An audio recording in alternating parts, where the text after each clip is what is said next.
साथियों, मुसलमानों में दूसरे मजलूम लोगों के साथ इत्तेहाद कायम करने की इच्छा कमजोर होना,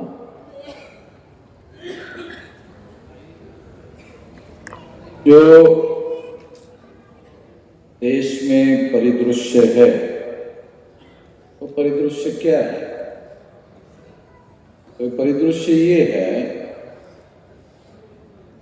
कि एक तरफ बीजेपी है या उसका गठबंधन है और दूसरी तरफ कांग्रेस है, उसका गठबंधन है।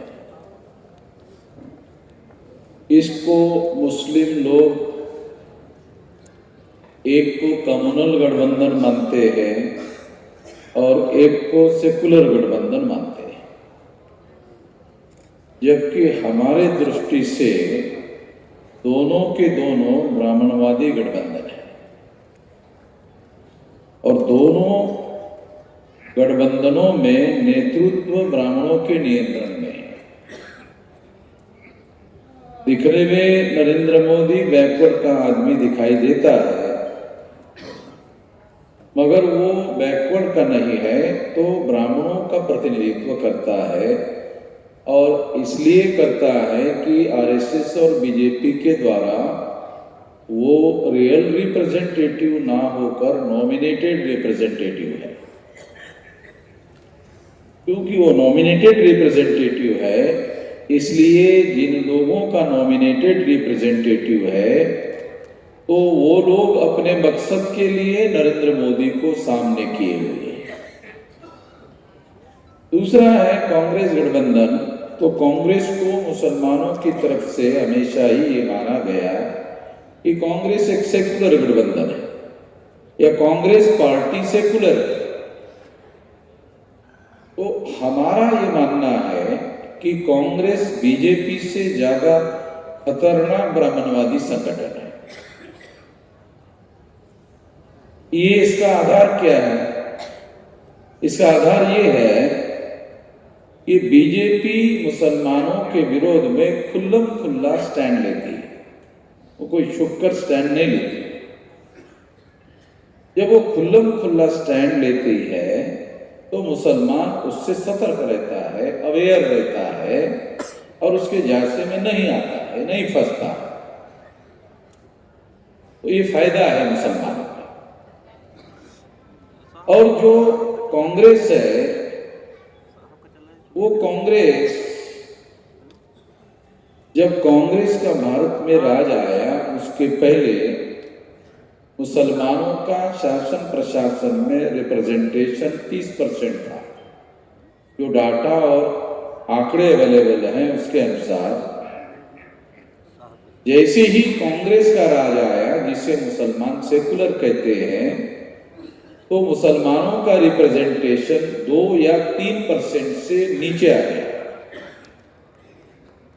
तो ये नहीं कहा जा सकता कि इसमें कांग्रेस का कोई भी रोल नहीं है। जो आजादी के पहले मुसलमानों का रिप्रेजेंटेशन प्रशासन में 30% था, जिसकी वजह से मुसलमानों के साथ इंसाफ होता था प्रशासन की तरफ से। कांग्रेस का राज आते ही मुसलमानों का रिप्रेजेंटेशन 2 से लेकर 3% नीचे आ गया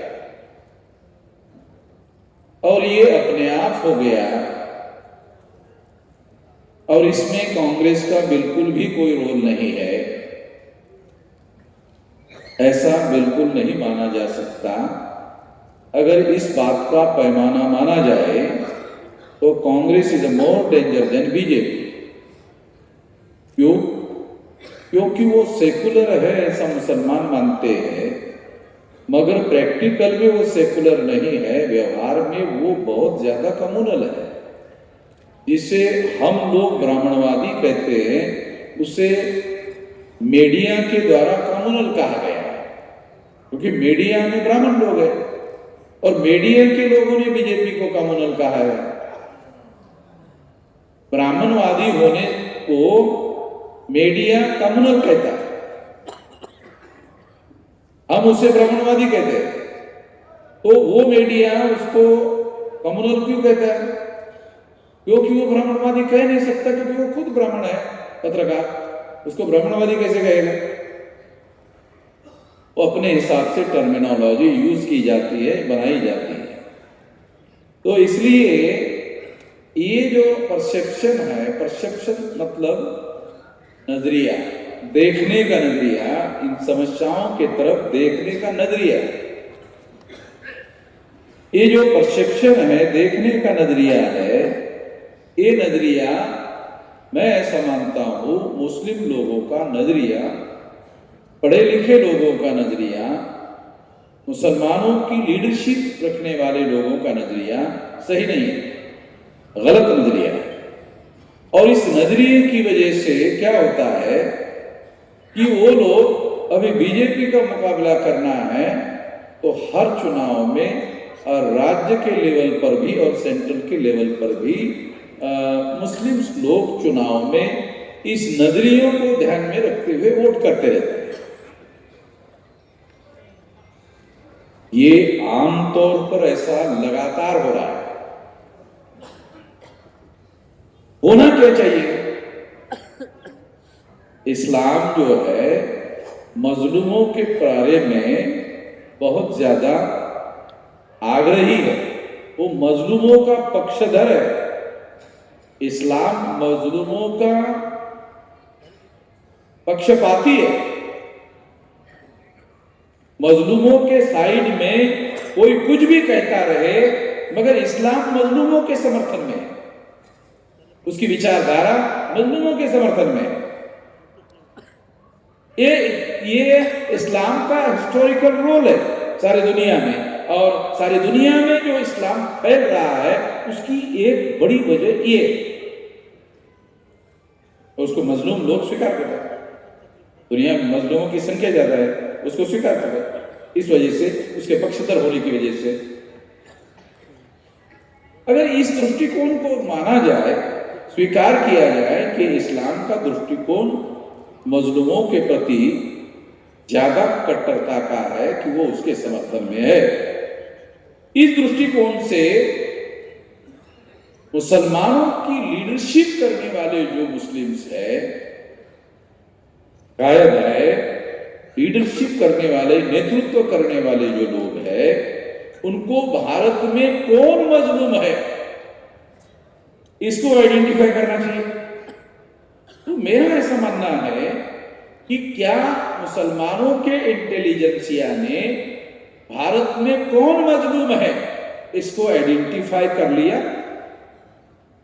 तो मेरा जजमेंट है कि मुसलमानों के इंटेलिजेंसिया ने या लीडरशिप ने या कायद लोगों ने इस बात को आइडेंटिफाई ही नहीं किया कि कौन मजलूम।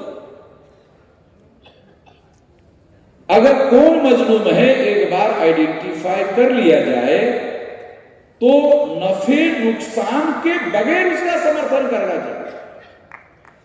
इस्लाम का जो हिस्टोरिकल रोल है वो ये है, उसमें नफे नुकसान नहीं देखना है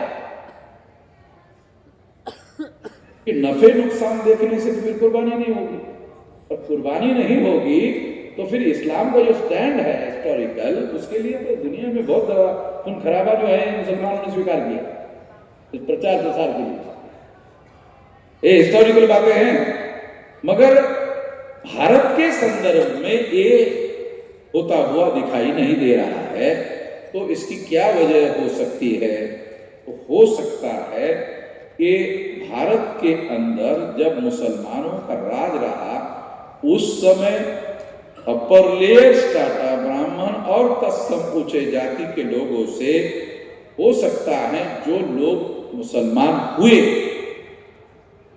वही लोग आज के तारीख में मुसलमानों के कायद हो, या वही लोग डिसाइड करने वाले हो और वही लोग फैसले करने वाले हो। और अगर ऐसा है तो ये एक बहुत बड़ी वजह मानी जा सकती है कि वो लोग ऐसे फैसले क्यों कर रहे हैं। ऐसा तो नहीं कहा जा सकता क्योंकि शेड्यूल कास्ट, शेड्यूल ट्राइब और बैकवर्ड क्लासेस के पास कोई यूनिवर्सिटी नहीं है, मगर अलीगढ़ यूनिवर्सिटी आनों के पास है। SC ST OBC के पास कोई यूनिवर्सिटी नहीं है, मगर मुसलमानों के पास अलीगढ़ यूनिवर्सिटी है, और वो अलीगढ़ यूनिवर्सिटी आजाद भारत में नहीं है, वो बहुत गुलाम भारत से, अंग्रेजों के समय से। और अलीगढ़ यूनिवर्सिटी वो यूनिवर्सिटी है जो इस्लामिक देश है, वहां की इंटेलिजेंसिया की रिक्वायरमेंट अलीगढ़ से फुलफिल की जाती है। यहां जो तैयार लोग होते हैं वो वहां जाकर उनका एडमिनिस्ट्रेशन और उनके देश को चलाने का काम कर रहे हैं। यहां से सीखकर, सामान्य बात नहीं है ये बात, क्योंकि ये कोई काल्पनिक बात भी नहीं कह रहा हूं। यहां अलीगढ़ यूनिवर्सिटी में पढ़े हुए लोग जो है, वो जो गल्फ कंट्री है, वहां का सारा जो एडमिनिस्ट्रेशन है ना, वो क्योंकि वो जो शेख वगैरह राजा लोग हैं, तो राजाओं के बच्चे तो फिर ज्यादा पढ़ने लिखने के लिए ज्यादा आगे नहीं रहते। मगर मुसलमानों के अंदर भारत में जो इंटेलिजेंसिया है, वो अलीगढ़ यूनिवर्सिटी ने तैयार किया, वो तो दुनिया में सप्लाई हो रहा है। अमेरिका में भी अलीगढ़ के लोग मुझे मिले थे, यूके में भी मिले थे। तो मैं ऐसा मानता हूं कि SC ST OBC के पास अलीगढ़ यूनिवर्सिटी जैसी कोई इंटेलिजेंसिया तैयार करने वाला कारखाना नहीं, मुसलमानों के पास है। तो निश्चित रूप से इस दिशा में काम होना चाहिए। ये सब्जेक्ट हमने क्यों रखा? चलो अब तक नहीं हुआ, चलो कोई बात नहीं, अब तक नहीं हुआ। ये चर्चा हम इसीलिए करेंगे, आगे होना। इसके पीछे कोई ब्लेम फिक्सिंग का कार्यक्रम नहीं है, ये ब्लेम फिक्स कर दिया जाए और हो गया, नहीं, ब्लेम फिक्स करने के लिए ये चर्चा नहीं है। ये चर्चा ऐसा पहले नहीं हुआ, आगे होना चाहिए, ये इसका मतलब है। दूसरी बात, बामसे भारत मुक्ति मोर्चा एक बहुत बड़ी तंजीम है जो 625 जिलों में पहुंची हुई है, सारे देश भर में 32 राज्यों के अंदर। उन लोगों ने मुसलमानों के साथ इत्तेहाद कायम करने के लिए पहल की हुई है, मगर मेरा तजर्बा यह कहता है कि ये वन वे से सफलता नहीं मिलती। अगर मुसलमानों से भी, उधर से भी हो, इधर से भी हो, तो जल्दी कामयाबी मिल सकती है, और इसके रिजल्ट और इसके नतीजे जो है, इसको नतीजे जो है वो ज्यादा पॉजिटिव हो सकते हैं। और इसका रिजल्ट जो है ये केवल SC ST OBC और मुसलमान कौम के लिए नहीं, बल्कि देश के लिए भी बहुत ज्यादा फायदेमंद है। जैसे देश के हालात बने हुए हैं, उस बात को ध्यान में रखते हुए ये कह रहा हूं। और यही इतना ही मैं कहना चाहता हूं। बहुत ज्यादा लंबी बातें कहने का कोई मतलब है ऐसा मुझे लगता नहीं है। और इस दिशा में मैं ऐसा मानता हूं कि निश्चित रूप से विचार किया जाएगा। मुस्लिम्स इंटेलिजेंसिया, मुस्लिम्स कौम के तरफ से हम लोग यहाँ से उनको मैसेज दे रहे हैं कि ऐसा होना चाहिए, और मिलजुल कर हम लोग बहुत बड़ी तब्दीली लाने के लिए बहुत बड़ा पहल करने का काम किया जाना चाहिए। और दोनों मिलकर अगर ऐसा करते हैं तो इसके रिजल्ट बहुत ज़्यादा अच्छे आ सकते हैं। आपने मेरी बात ध्यान से सुनी, इसके लिए आभार, धन्यवाद।